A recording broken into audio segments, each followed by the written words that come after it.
And joining me on the Rubin Report today is the internationally best-selling author of The Power of Now, which has sold 12 million copies worldwide since it was first published, with translations into 52 languages, along with his most recent book, A New Earth, which has already sold over 15 million copies worldwide and has been translated into 50 languages. Eckhart Tolle, welcome to the Rubin Report. Thank you.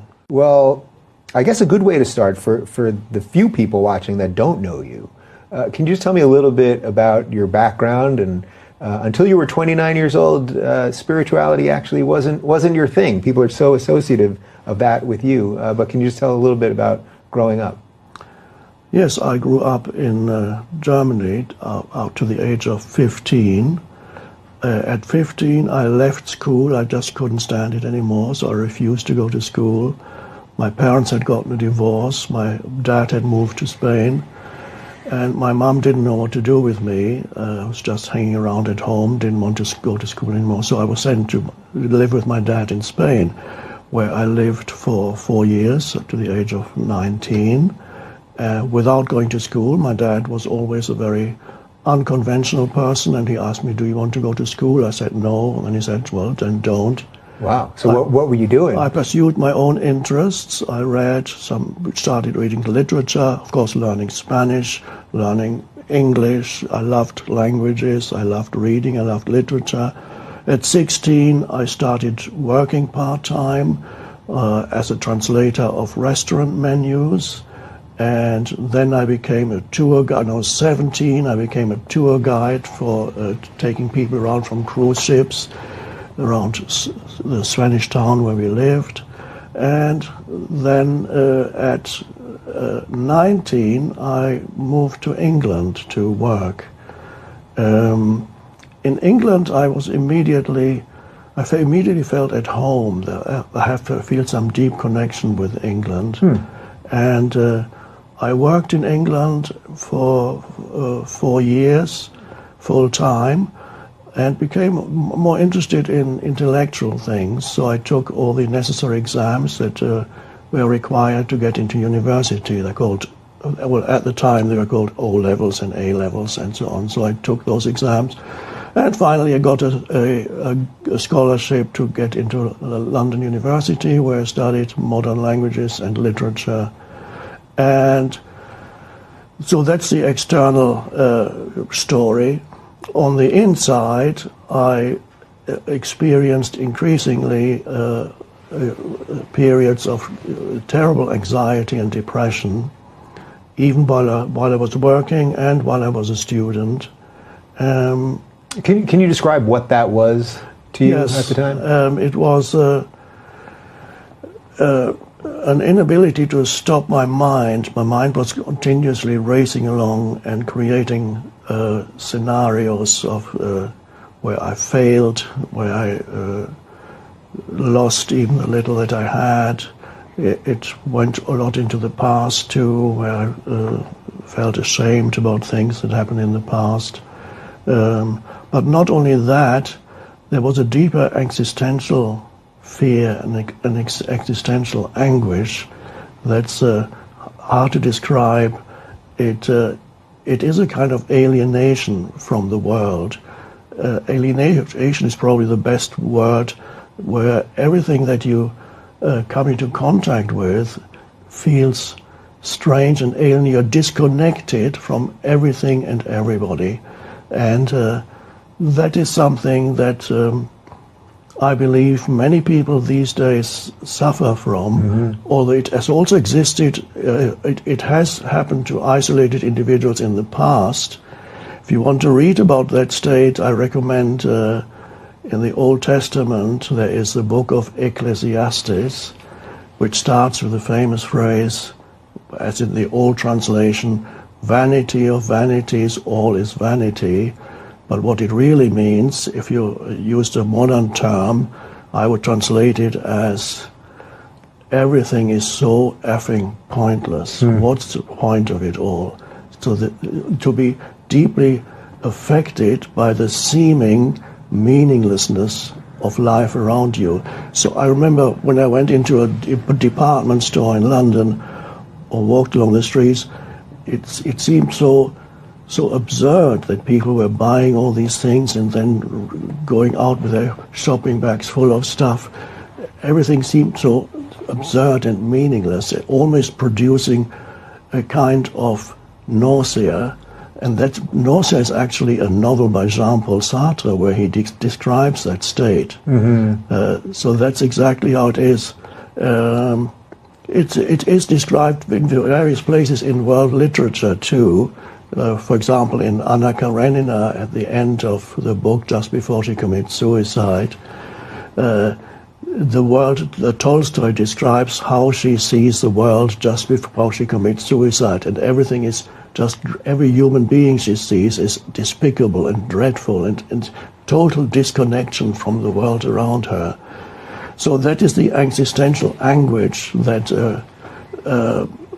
I also experienced quite frequently. Did you have a sort of rock bottom moment with that? Was there a specific moment that then started your turnaround? Yes.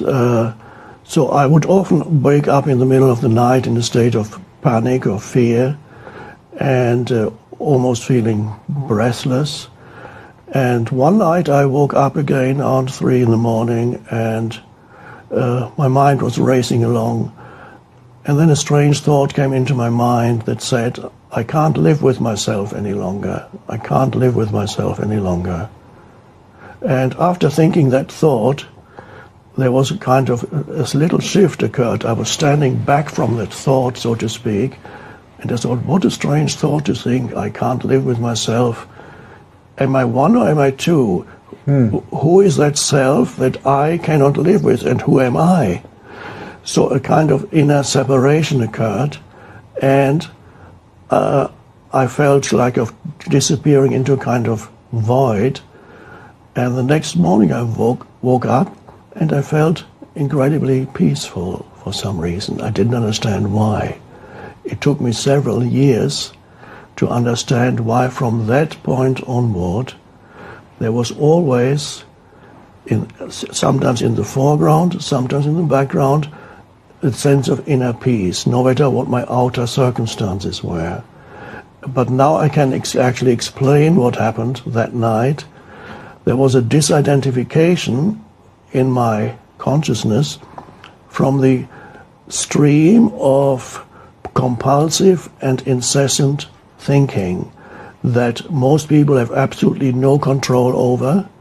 People say, I think, but that is usually not the case because thinking happens to them. They have no control over it. So it is actually wrong to say, I think. It would be the same as you were saying, I'm beating my heart. You're not beating heart. It's done for you. It happens to you. So there was this, what I now call the voice in the head, that I was completely identified with. So I was completely identified with the stream of thinking, which is quite normal, many people are. And a lot of that stream of thinking was of a negative nature.